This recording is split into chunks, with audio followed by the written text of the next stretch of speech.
Bonjour à tous, soyez les bienvenus dans ce nouveau grand angle consacré à l'humanisme, à la Renaissance et aux réformes religieuses qui marquèrent de profondes mutations dans l'Europe moderne. L'Europe des XVe et XVIe siècles est en effet profondément marquée par une véritable révolution culturelle des hommes que l'on appelle des intellectuels.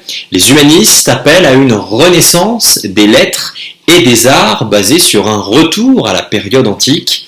La naissance de l'imprimerie permet la diffusion d'idées nouvelles. Les artistes, quant à eux, rivalisent d'inventions. Les hommes de la Renaissance veulent rompre avec la tradition médiévale, une rupture douloureuse, notamment sur le plan spirituel. En effet, la religion catholique est profondément remise en cause et la réforme protestante qui s'engage en France et plus largement en Europe plonge l'Occident dans les violences religieuses.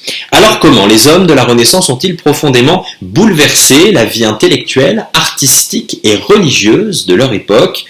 Commençons ce grand angle par ce mouvement culturel qui a bouleversé le XVIe siècle et qui n'est autre que l'humanisme.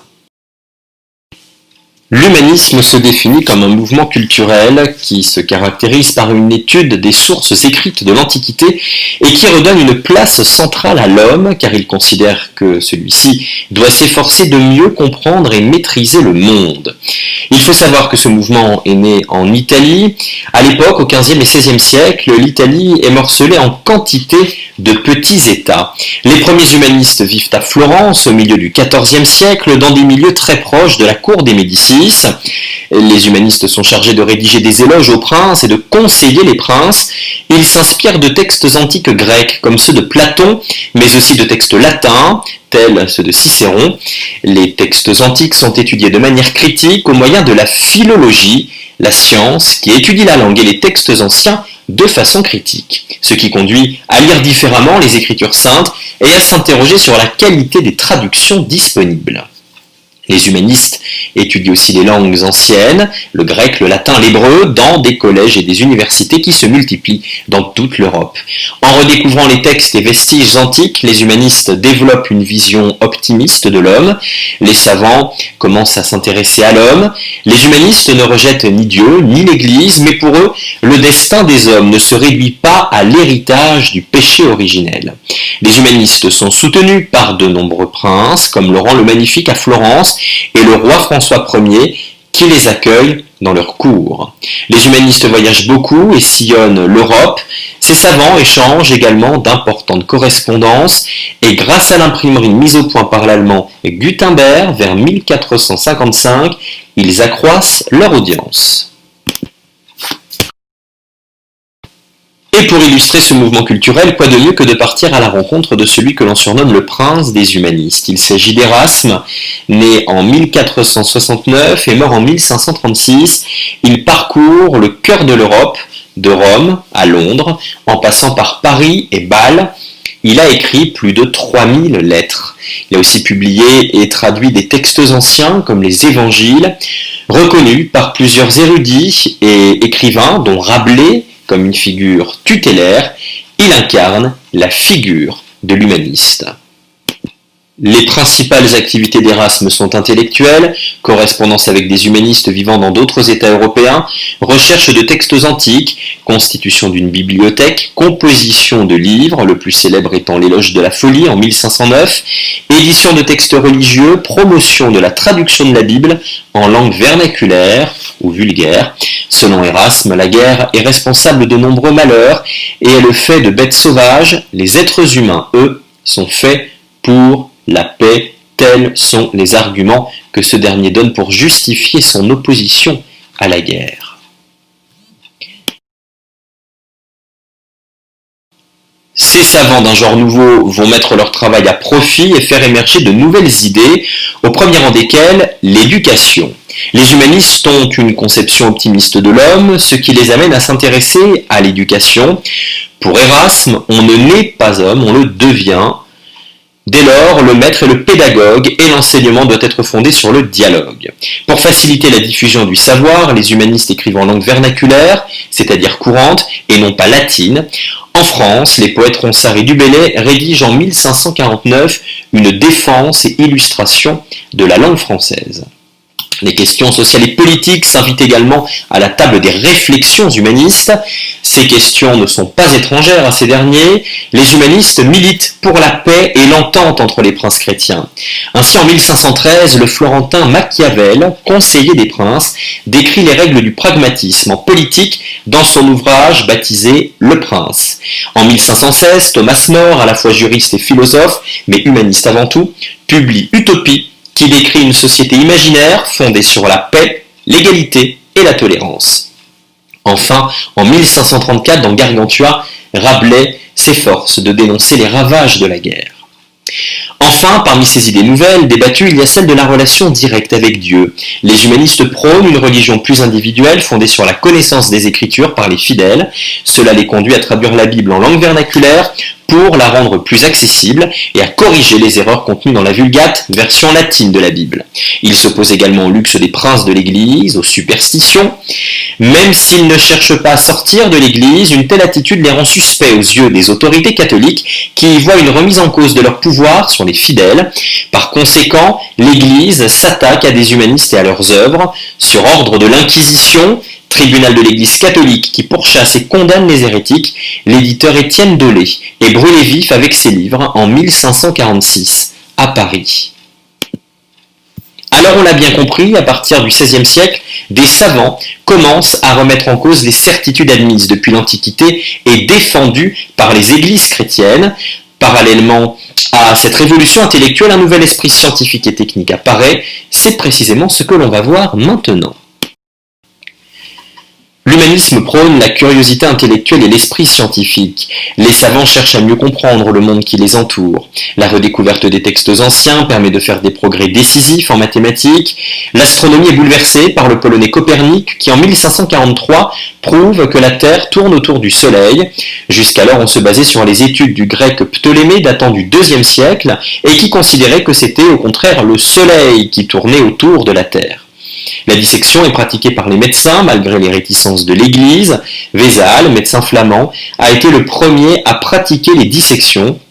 Ambroise Paré, pour sa part, a pratiqué la chirurgie médicale et a trouvé une nouvelle méthode pour arrêter les hémorragies. À noter aussi l'essor des techniques. Les savants découvrent de meilleurs moyens pour extraire les matières premières du sol. La houille, par exemple, va permettre d'augmenter la production métallurgique. Ceci entraîne l'invention d'armes nouvelles comme le pistolet ou l'arquebuse. Toutes ces découvertes importantes ne doivent pas cacher les limites de cet essor. Jusqu'au XVe siècle, en effet, les sciences et la magie ne sont pas éloignées et ne se distinguent qu'à partir du XVIe siècle. Revenons quelques instants sur cet épisode de l'histoire que l'on mentionne très peu en lien avec les sciences occultes. La magie, c'est la chasse aux sorcières qui assombrit un peu plus encore la fin du Moyen-Âge. C'est à nouveau l'Inquisition qui se charge de réprimer ces femmes accusées de pratiquer la sorcellerie. On suspecte ces dernières de jeter le mauvais sort et de s'allier avec le diable. Les persécutions ne commencent qu'au XVe siècle et connaissent leur apogée au XVIe et XVIIe siècle, pendant la Renaissance. À la fin du XVe siècle, le pape Innocent VIII lance le signal de la chasse aux sorcières en rédigeant une bulle papale à ce sujet. On affirme à cette époque que les femmes, à cause de leur faiblesse et de l'infériorité de leur intelligence, seraient par nature prédisposées à céder aux tentations de Satan. Les arrestations de femmes suspectées d'être des sorcières se multiplient dans toute l'Europe, principalement en Allemagne, en Suisse et en France, mais également en Espagne et en Italie. On estime le nombre de procès à 100 000 et le nombre d'exécutions à environ 50 000. Les sorcières condamnées à mort sont brûlées vives sur des bûchers. Disons pour terminer que l'enseignant scientifique est encore tributaire du savoir antique et encore enseigné selon Hippocrate, le père des médecins. Voilà ce que l'on pouvait dire sur cette révolution intellectuelle et scientifique qui marqua en profondeur les 15e et 16e siècles. Alors cette Europe moderne vit aussi une incroyable révolution culturelle et artistique, cette ère de la Renaissance qui apporte un souffle nouveau à l'Europe, a profondément renouvelé les arts. Regardez. Et démarrons par ce miracle italien, cette renaissance italienne. À la fin du Moyen-Âge, les villes d'Italie du Nord sont des pôles très attractifs. Les cités opulentes telles que Florence, Venise ou Milan se lancent dans la construction de bâtiments grandioses censés affirmer leur supériorité. Des architectes italiens étudient les architectures antiques qu'ils vont ensuite reproduire. Des bourgeois enrichis comme la famille des Médicis, mais aussi des papes comme Jules II, multiplient les commandes auprès des artistes les plus renommés de leur temps. Léonard de Vinci, Michel-Ange ou Raphaël. On appelle cela le mécénat. Ce mécénat va jouer un rôle fondamental dans l'éclosion de l'art de la Renaissance. Focus à présent sur une ville italienne, Florence, berceau de la Renaissance italienne. À la fin du XIVe siècle, la ville de Florence est dominée par une riche famille de banquiers amoureux des arts, la dynastie des Médicis. Le premier mécène, Cosimo de Médicis, confie à l'architecte italien Filippo Brunelleschi la réalisation du dôme de la cathédrale de Florence, Santa Maria del Fiore, Sainte Marie de la Fleur. La cathédrale apparaît comme un art nouveau directement inspiré de l'Antiquité. Arrêtons-nous quelques instants sur la famille des Médicis, qui est l'une des plus riches familles de Florence et plus largement de toute l'Italie à partir du XIVe siècle. Une série est aujourd'hui consacrée à cette dynastie fascinante. Elle s'intitule Les Médicis, maîtres de Florence. L'histoire se passe au XVe siècle, à Florence. Giovanni de Médicis, père fondateur de la dynastie, décède dans de mystérieuses circonstances. Son immense fortune et la banque familiale reviennent à son fils aîné Cosimo, qui a depuis toujours dû mettre ses ambitions artistiques de côté pour reprendre un jour le flambeau de l'entreprise. Mais dans cette période troublée, il va devoir déjouer les conspirations des représentants des grands pouvoirs et mener une lutte acharnée pour contenir les rivalités qui menacent de déchirer sa famille. Cette série, qui compte pour le moment une saison, et une deuxième est en train de sortir, est la nouvelle série événement du moment réalisée par Frank Spotnitz, scénariste de X-Files. La série est portée par un casting prestigieux avec dans le rôle de Giovanni de Médicis, Dustin Hoffman, connu dans le film Rain Man, et dans le rôle de Cosimo, Richard Madden, qui est très connu pour avoir interprété Robb Stark dans la série Game of Thrones. Cette série est une fresque épique où se mêlent intrigues politiques, guerre de succession, scandales religieux et histoire d'amour sulfureuse, le tout accompagné de reconstitutions spectaculaires et de décors grandioses. Bref, une plongée haletante au cœur de la Renaissance. Les artistes florentins renouvellent également leur savoir-faire. Giotto, grand peintre florentin du XIIIe siècle, donne des positions plus naturelles à ses personnages et réalise un certain nombre de fresques murales, classées au patrimoine mondial de l'UNESCO, comme les fresques de la vie de Saint François d'Assise. Les tableaux prennent de la profondeur grâce à la perspective, une technique artistique qui donne la possibilité de représenter le monde tel qu'il se donne à voir à l'œil humain, en créant l'illusion de la profondeur sur une surface plane, en représentant un espace en 3 dimensions. L'une des œuvres de référence pour illustrer cette technique de la perspective est l'école d'Athènes, une œuvre du peintre Raphaël que ce dernier a réalisée entre 1509 et 1511 à la demande du pape Jean II. Ce dernier, désireux d'accroître le rayonnement de la papauté, s'entoure des plus grands artistes de l'époque, dont Donato Bramante, qui fait les plans de la nouvelle basilique Saint-Pierre de Rome, et Michel-Ange, qui peint la voûte de la chapelle Sixtine. Cette œuvre présente ici l'école d'Athènes est un temple idéal réunissant des philosophes de l'Antiquité comme Socrate, Platon ou Aristote et des scientifiques de l'époque antique comme Euclide ou Archimède et Ptolémée. Cette œuvre reflète la compétition entre architectes, sculpteurs et peintres en vue de déterminer quel est l'art le plus complet. Raphaël met tout en œuvre pour prouver à travers son traitement des volumes, du mouvement et de la couleur que la peinture est un art complet qui englobe et dépasse tous les autres. Pour cela, Raphaël utilise donc la technique de la perspective. Autre nouveauté, l'art ne représente plus seulement des sujets religieux, mais s'intéresse aussi désormais à des sujets ayant attrait à l'Antiquité ou à la nature. Comme exemple, mentionnons Sandro Botticelli, peintre florentin de la fin du XVe siècle, qui est l'auteur du célèbre tableau que voici, La naissance de Vénus, une scène tirée de la mythologie gréco-romaine. Vénus est, rappelons-le, la déesse de l'amour, de la séduction et de la beauté. Dans la mythologie romaine, elle est l'équivalent de la déesse grecque Aphrodite. Pour la première fois avec cette peinture, Botticelli présente une nudité féminine non biblique peinte sur une toile vers 1485, une toile destinée à être transportée et installée dans une villa à la campagne, probablement à la demande de la famille Médicis. Enfin, les artistes utilisent une nouvelle peinture, la peinture à huile en provenance des Pays-Bas. Grâce à cette innovation, ils obtiennent des résultats spectaculaires dans le rendu des couleurs et des textures, l'éclat et la brillance notamment. Jusqu'alors, les peintres utilisaient la peinture dite à tempera. Ils mélangeaient leurs pigments, poudre fine provenant d'une substance minérale broyée avec un liant à base de jaune d'œuf pour obtenir une pâte qu'ils délayaient ensuite avec de l'eau. Cette technique ancestrale présentait l'inconvénient de sécher rapidement et ne permettait donc pas les retouches. Enfin, nous ne pouvons pas parler de la Renaissance sans évoquer l'un des grands artistes l'ayant incarné, Léonard de Vinci. Reconnu de son vivant comme l'un des artistes et des savants les plus accomplis de la période, ce fils d'un jeune notaire et d'une domestique est un enfant précoce et révèle ses dons exceptionnels dès son plus jeune âge. Se qualifiant lui-même d'homme universel, il est ouvert à toutes les influences intellectuel, esthétique, technique et scientifique de son temps. Indépendant et curieux d'esprit, il construit sa gloire en se mettant au service des cours princières. Un homme apprécié pour ses talents de technicien, d'ingénieur militaire, d'architecte aussi. On se rappellera tous de son homme de Vitruve, qui illustre les proportions idéales du corps humain dans un souci de perfection esthétique et intellectuelle typique de la Renaissance. Des talents aussi reconnus de sculpteur et de peintre avec ses grandes œuvres, la Joconde, la Vierge, l'Enfant Jésus et Sainte Anne ou encore Saint Jean-Baptiste. Bref, un artiste complet. Alors si la Renaissance est partie d'Italie, elle est aussi très présente dans le nord de l'Europe. À la fin du Moyen-Âge, les Pays-Bas, et particulièrement les Flandres, sont aussi riches que l'Italie du Nord. Ils sont un carrefour économique et culturel qui vit en paix sous la domination des ducs de Bourgogne.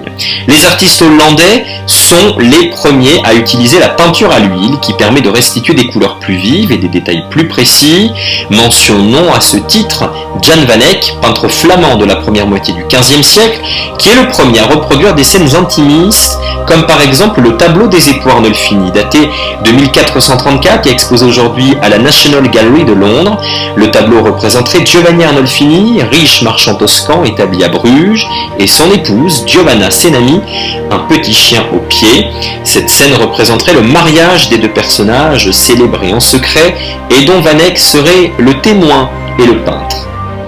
Parlons également du peintre Bruegel l'Ancien, qui se spécialise dans la reproduction de thèmes populaires et de paysages où fourmillent des centaines de petits personnages. L'une de ses œuvres les plus connues est sans conteste Le Triomphe de la mort, réalisé en 1562 et conservé au musée du Prado à Madrid. Ce tableau est une allégorie mettant en scène diverses formes relatives à la mort, crime, exécution, maladie, combat, suicide. Les artistes flamands se mettent à voyager en Italie et ils s'imprègnent des nouveautés de la Renaissance italienne. Le peintre flamand Dürer effectue la synthèse entre l'art italien et l'art flamand et se spécialise dans les portraits, parvenant à restituer non seulement les traits, mais aussi le caractère des personnages. Dernier grand foyer de Renaissance, la France. À la fin du Moyen-Âge, le roi de France est le plus puissant d'Europe, il dispose de grands moyens financiers grâce à la levée des impôts. L'art apparaît comme un bon moyen pour manifester sa puissance. La France s'ouvre alors aux influences italiennes à la faveur des guerres d'Italie dès 1494. Le roi François Ier découvre émerveillé la beauté des paysages de la plaine du Pô, au nord de l'Italie. Il rencontre Léonard de Vinci et l'invite près d'Amboise, dans le château du Clos-Lucé.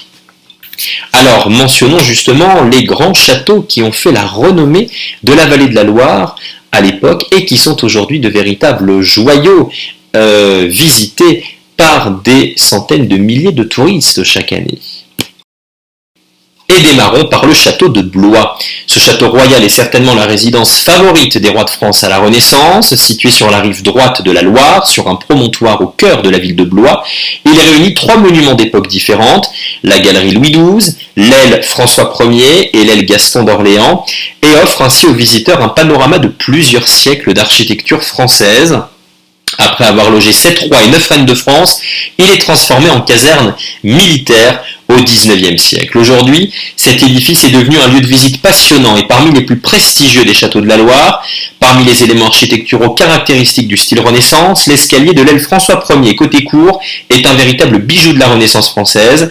Très ornementé et percé de larges baies, souvent sur des balcons, il permettait aux rois et aux nobles de la cour de voir et surtout d'être vus lors des cérémonies et des spectacles donnés à l'extérieur. Cap à présent sur Chambord, c'est le plus vaste des châteaux de la Loire, situé sur la rive gauche du fleuve. C'est l'un des plus beaux chefs-d'œuvre de la Renaissance en France. Ébloui par les palais qu'il a découverts en Italie lors de ses campagnes, François Ier ordonne la construction de cet édifice fabuleux en 1519. Le chantier dure 40 ans et le roi qui meurt en 1547 ne le verra jamais achevé. Le château de Chambord surprend par son gigantisme, façade longue de 156 mètres, plus haute tour estimée à 56 mètres, 426 pièces, 77 escaliers, 282 cheminées et un parc de 5440 hectares, soit la surface de Paris intramuros. L'intention de François Ier est de réaliser une œuvre personnelle qui célèbre sa grandeur et celle de son pays. Précisons que le chantier, qui a donc duré près d'un demi-siècle, a été pharaonique. Au plus fort de son activité, ce chantier a réuni jusqu'à 1800 ouvriers. Les tailleurs de pierre, charpentiers, maçons, menuisiers, couvreurs et sculpteurs venaient de toute la France. Des tonnes de matériaux sont arrivées par bateau et ont été acheminées jusqu'à Chambord depuis les rives de la Loire. Le site marécageux rendait les conditions de travail difficiles et beaucoup d'ouvriers attrapaient le paludisme, une maladie mortelle transmise par les moustiques. Chambord est aujourd'hui un véritable bijou architectural et parmi ses trésors architecturaux, son grand escalier qui dessert les niveaux principaux et les terrasses qui forment le cœur du donjon. C'est aussi l'une des curiosités les plus célèbres du château. Il est certainement le fruit de l'imagination ingénieuse de Léonard de Vinci. Cet escalier est constitué de 2 volets de marche qui se superposent. 2 personnes qui montent ou descendent peuvent ainsi s'entendre et s'apercevoir sans même se croiser. Un escalier unique en son genre. Aujourd'hui, le château de Chambord accueille environ 800 000 visiteurs par an. Non loin de là, le château de Chenonceau, construit au XVIe siècle à l'emplacement d'une forteresse du Moyen-Âge, on le surnomme le château des dames. Il doit en effet beaucoup aux femmes, dont plusieurs reines qui l'ont édifié, aménagé et décoré et fait vivre au fil des siècles. Avec sa superbe galerie qui enjambe le Cher et se reflète dans la rivière, il a la réputation d'être le plus charmant, le plus original et le plus élégant des châteaux de la Loire. Ce château doit sa grâce au mariage harmonieux de l'architecture et de l'eau. Il est d'ailleurs le plus visité des châteaux de la Loire. 3 femmes ont particulièrement inscrit leur empreinte dans ce château. La première, Diane de Poitiers, maîtresse d'Henri II, le fils de François Ier, qui s'est vu offerte le château de Chenonceau par Henri II. Elle fait alors aménager dans les années 1550 un jardin parmi les plus spectaculaires de l'époque, et afin de le protéger des crues du Cher, elle fait même surélever des terrasses. Elle divise ce gigantesque jardin en 8 triangles et fait passer un jet d'eau qui jaillit d'un rocher. Chaque année à la belle saison, 30 000 fleurs s'ouvrent pour colorer ce parterre magnifique. La deuxième femme qui incarna l'existence de ce château fut Catherine de Médicis, épouse d'Henri II, qui a fait construire sur un pont, le pont de Diane, une immense galerie à 2 étages, éclairée de 18 fenêtres, qui s'étend sur 60 mètres de longueur et 6 mètres de largeur. Rappelons qu'en 1559, Henri II meurt accidentellement dans un tournoi. Sa femme, la reine Catherine de Médicis, demande à la maîtresse de son défunt mari, Diane de Poitiers, de lui rendre Chenonceau en échange d'un château plus modeste, beaucoup moins luxueux, Chaumont-sur-Loire. C'est de Chenonceau que Catherine de Médicis dirige les affaires de la France, puisqu'à la mort du roi, son fils n'a que 15 ans. Elle embellit le château et organise des fêtes somptueuses. Enfin, dernière femme marquant de son empreinte l'existence du château de Chenonceau, Louise de Lorraine, qui a elle aussi imposé sa marque, épouse d'Henri III, fils d'Henri II et Catherine de Médicis. Louise de Lorraine fut surnommée la Reine Blanche et résida dans une chambre noire. Le contraste noir-blanc est saisissant. Rappelons que le 1er août 1589, le roi Henri III est assassiné. Il trouve la force, avant de mourir, de faire envoyer à son épouse, Louise de Lorraine, une lettre se terminant par ces mots : « Priez Dieu pour moi et ne bougez pas de là ». Inconsolable, Louise de Lorraine prend son mari au mot et s'enferme alors à Chenonceau, où elle s'habille de blanc, couleur du deuil royal. Elle fait peindre sa chambre en noir avec des motifs représentant des larmes d'argent, des ossements et des plumes, symbole de la mort. Une véritable chambre funèbre. La Reine Blanche, ainsi qu'on la surnomme, passe les 11 dernières années de sa vie à prier, lire et broder, entourée de religieuses. Chenonceau sombre alors dans la tristesse. Et terminons cette balade du Val-de-Loire par le château d'Amboise. C'est Charles VIII qui, né dans les murs du château fort d'Amboise, le transforme en une majestueuse résidence de 220 pièces, pouponnière des enfants royaux, surnommé ainsi car il a vu grandir de nombreux rois et princes. Charles VIII ramène de ses voyages en Italie un butin considérable, des meubles, des œuvres d'art et des étoffes dont il décore la résidence. Et à l'intérieur de ce château, Charles VIII fait bâtir la chapelle privée Saint-Hubert des Souverains, où le roi et la reine se rendent chaque jour pour la messe, une chapelle surtout connue pour abriter la sépulture de Léonard de Vinci, mort au Clos Lucé en mai 1519. Chaque été, le château d'Amboise présente en soirée un spectacle son et lumière qui met en scène la vie de François Ier. Des promenades nocturnes dans les jardins sont également organisées, accompagnées d'une projection vidéo sur les thèmes de la vie à la Renaissance. À 500 mètres du château d'Amboise se trouve le château du Clos Lucé, construit au XVe siècle et mêlant la brique rose et le tuffeau. Il est la dernière résidence de l'artiste et inventeur Léonard de Vinci, lequel s'occupa pendant les trois dernières années de sa vie d'organiser des fêtes, les fêtes de la cour, de travailler sur des plans d'architecture et d'élaborer des projets de machines, en enseignant également la peinture. Aujourd'hui, le sous-sol de ce manoir abrite 40 fabuleuses maquettes d'engins réalisées d'après les dessins et les notes du maître, machines volantes, automobiles, ponts tournants et bien d'autres. Et terminons par la question religieuse, en voyant comment les hommes de la Renaissance ont modifié leur rapport à la foi et à l'Église. Nous allons étudier précisément de quelle manière la réforme protestante a brisé l'unité religieuse de la chrétienté occidentale et a entraîné des guerres de religion meurtrières qui ont ébranlé toute l'Europe de l'Ouest et particulièrement la France. Pour comprendre tout cela, nous allons étudier deux figures emblématiques de la réforme protestante, un moine allemand prénommé Martin Luther et un juriste français, Jean Calvin. Et démarrons cette question des réformes religieuses par la crise du catholicisme. Précisons et rappelons tout d'abord que le christianisme est la religion monothéiste fondée sur la personne et l'enseignement de Jésus-Christ. Les fidèles de cette religion s'appellent les chrétiens. Le christianisme est lui-même divisé en trois grandes branches. Le catholicisme, l'orthodoxie et le protestantisme apparu au XVIe siècle, sur lequel nous allons revenir dans quelques instants. De grands bouleversements religieux apparaissent en effet à la fin du Moyen-Âge, XIVe, XVe siècle, à cause de la crise de l'Église catholique et de l'apparition du protestantisme. L'autorité du pape est en effet remise en cause. Plusieurs choses lui sont reprochées, et notamment le trafic des indulgences. Une indulgence est un document par lequel l'Église, en échange d'une bonne action ou d'une somme d'argent, promet au pécheur que le temps passé au purgatoire après sa mort sera réduit.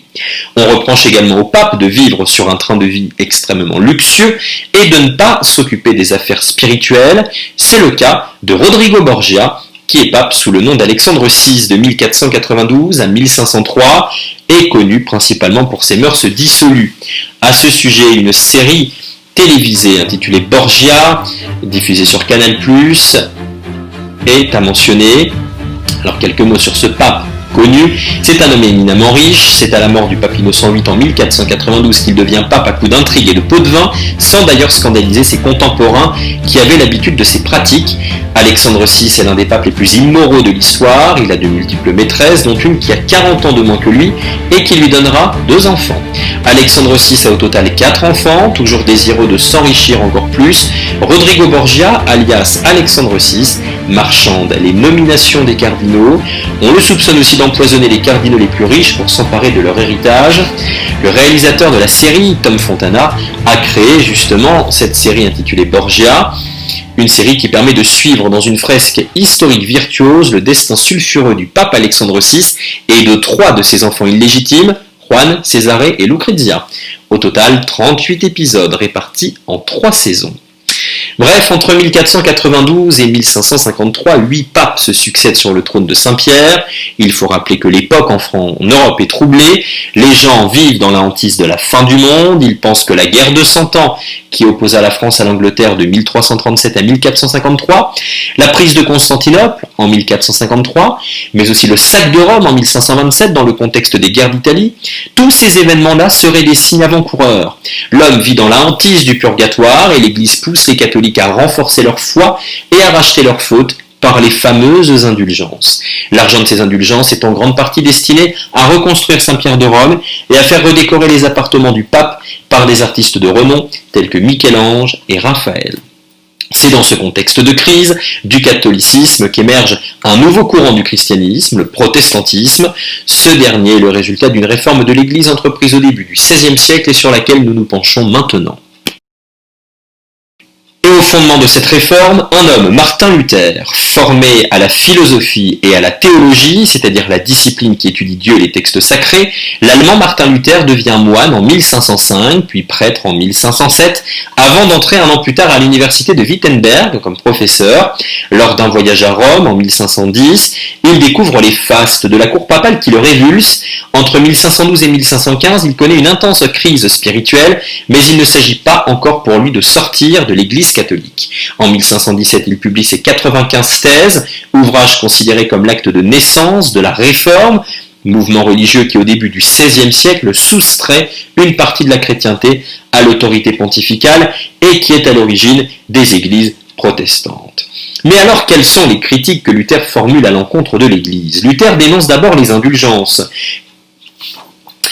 Pour lui, la foi seule sauve le chrétien, les œuvres ne servent à rien, le contact entre le fidèle et Dieu est personnel et passe par la lecture des Écritures. D'après lui, seul Dieu a la possibilité d'accorder le salut. Luther rejette ainsi l'autorité du pape. Il dénonce également d'autres pratiques de l'Église catholique, comme la richesse exorbitante de la papauté et le fait que le pape utilise l'argent des fidèles et non le sien pour mener à bien les travaux de la basilique Saint-Pierre de Rome. Largement diffusée par l'imprimerie, les 95 thèses de Luther rencontrent un immense succès auprès de tous ceux qui aspirent à une refondation religieuse. En décembre 1520, Luther brûle un exemplaire de la bulle pontificale devant les étudiants de l'université de Wittenberg en réponse à la décision du pape Léon X de l'excommunier. Dès lors, la rupture avec la papauté est officielle, son excommunication entraîne la naissance de la Réforme, à laquelle se rallient des princes et des villes d'Allemagne qui protestent en 1529 auprès de l'empereur du Saint-Empire romain germanique Charles Quint pour obtenir la liberté religieuse. Le protestantisme est né. Le protestantisme s'étend considérablement dans toute l'Europe grâce à l'action de plusieurs hommes, parmi lesquels le français Jean Calvin. Juriste de formation, Calvin s'engage très tôt en faveur des thèses luthériennes. Contraint de fuir la France, il s'exile à Genève en Suisse en 1541 où il forme des protestants de toute l'Europe.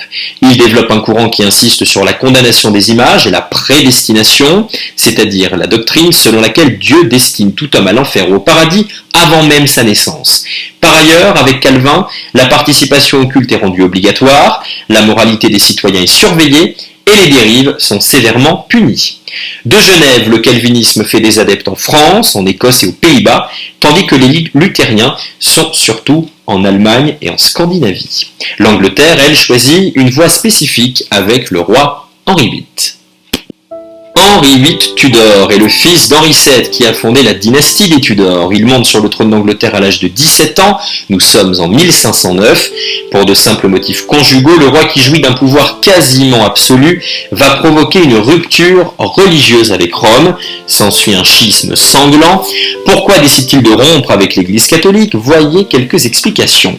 Le roi s'inquiète de l'avenir de sa dynastie car sa femme Catherine d'Aragon ne lui a pas donné de garçon mais seulement une fille, Marie, la future Marie Tudor qui régnera à la mort de son père.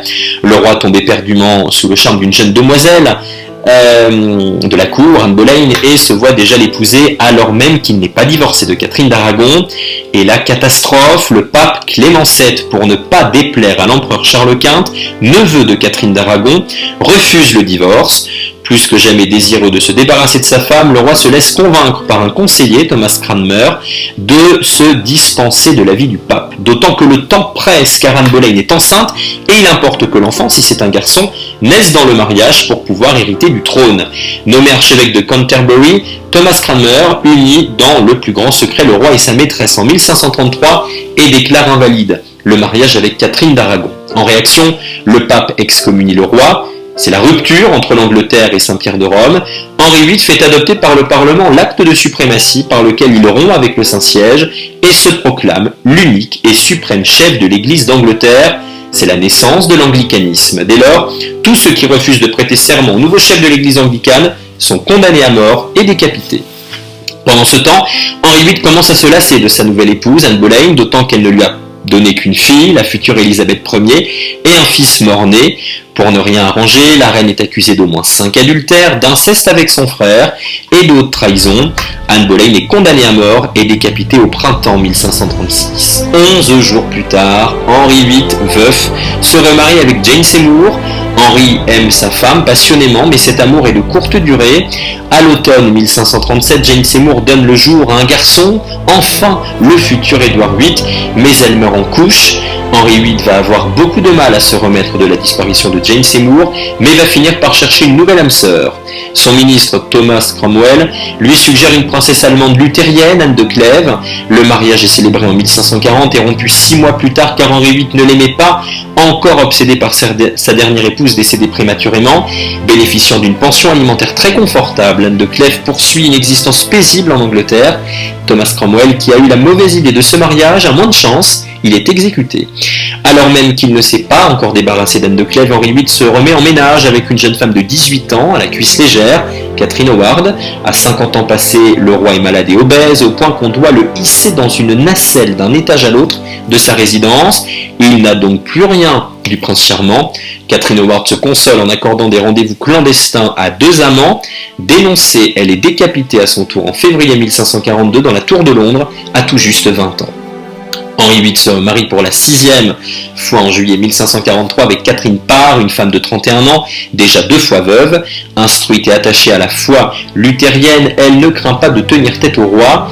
Après la mort du souverain en janvier 1547, elle se remarie avec Thomas Seymour, le frère de la 3e épouse d'Henri VIII, Jane Seymour. Henri VIII aura ainsi régné 37 ans.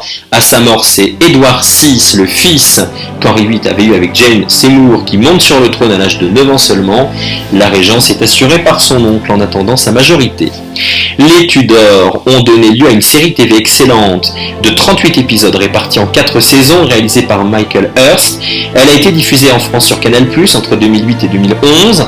Dans les rôles principaux, on retrouve Jonathan Rhys-Meyers dans le rôle d'Henri VIII, Henry Cavill dans le rôle de Charles Brandon, premier duc de Suffolk, général anglais et ami de toujours du roi qui épouse la sœur d'Henri VIII. Vous connaissez sans doute Henry Cavill pour son rôle de Superman sorti au cinéma en 2016. On retient aussi Nathalie Dormer qui interprète Anne Boleyn. Nathalie Dormer qui apparaît aussi dans Game of Thrones dans le rôle de Marjorie Tyrell. La série raconte de manière romancée et librement adaptée de la vérité historique la vie d'Henri VIII d'Angleterre, son règne et ses mariages successifs. Souverain inexpérimenté mais excessivement ambitieux, ses grandes batailles, ses coups de sang et sa vie totalement dépravée bouleversent à jamais l'avenir de l'Europe. Alors que retenir d'Henri VIII concernant la réforme protestante ? Le roi d'Angleterre, Henri VIII, rompt avec le pape en 1534 et devient le chef de l'église anglicane, qui signifie seulement à l'origine église anglaise, indépendante de Rome.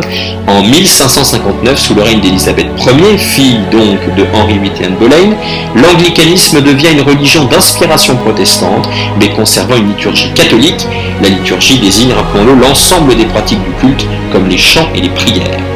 Les protestants, luthériens, calvinistes, anglicans, ont en commun de rejeter le culte des saints et de la Vierge et de ne conserver que 2 sacrements, le baptême et la communion, sauf pour l'anglicanisme, leur clergé est très restreint et les pasteurs peuvent se marier. Alors on l'a bien compris, au milieu du XVIe siècle, le protestantisme gagne du terrain, de plus en plus de pays sont convaincus par les idées de Luther et Calvin. Dans ce contexte, l'Église catholique, qui est confrontée à la contestation, doit réagir. C'est la contre-réforme, appelée aussi réforme catholique. Au milieu du XVIe siècle, alors que le protestantisme progresse dans tout le centre et le nord de l'Europe, ainsi qu'en France, où 10% de la population s'est convertie, l'Église catholique réagit par la contre-réforme. En 1545, le pape Paul III réunit un concile, une assemblée d'ecclésiastiques, pour réfléchir à la manière dont l'Église catholique peut être réformée. Ce concile est très long et dure 18 ans, de 1545 à 1563. Il en sort des décisions qui vont marquer l'Europe jusqu'au XXe siècle. Parmi ces mesures, renforcer le pouvoir des évêques sur les curés, améliorer la conduite des hommes d'église, clarifier le dogme en publiant un catéchisme et créer des séminaires pour former des prêtres. Pour étendre son influence, la réforme catholique s'appuie sur la Compagnie de Jésus, plus connue sous le nom d'Ordre des Jésuites. Ce sont des prêtres organisés en communauté sous l'autorité directe du pape et chargés de la reconquête des âmes. Cette contre-réforme réprime les protestants en s'appuyant sur l'Inquisition. Nous allons voir à présent que face à ce pluralisme religieux, l'Europe se divise entre catholiques et protestants, une division qui donne lieu à des conflits particulièrement sanglants, les guerres de religion qui se multiplient au XVIe siècle.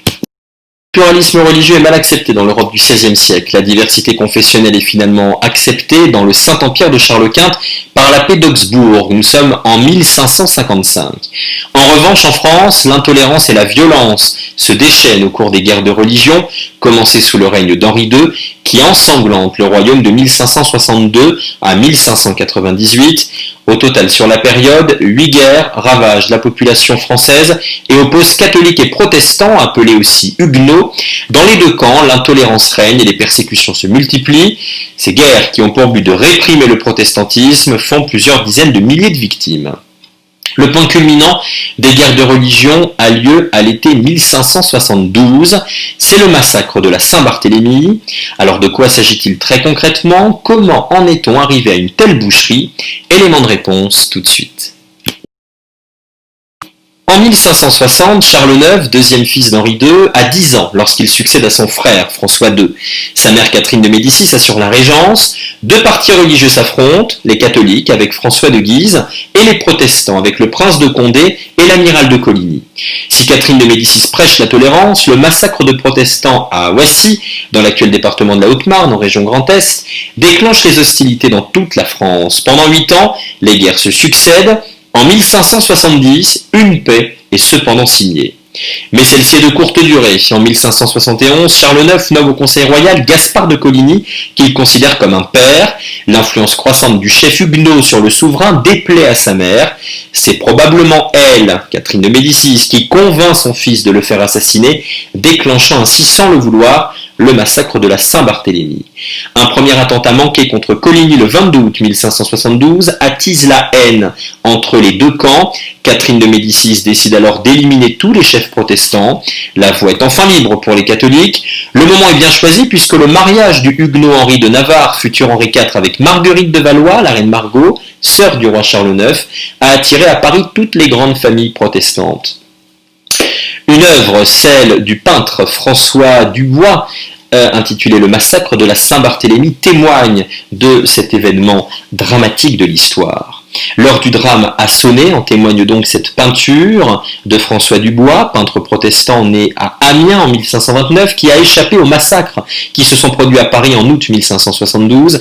Réfugié à Genève, la capitale calviniste, Dubois réalise un grand tableau, que voici, dénonçant les violences commises par les catholiques parisiens les plus exaltés. Cette œuvre, unique en son genre, est un mémorial illustrant les souffrances des huguenots.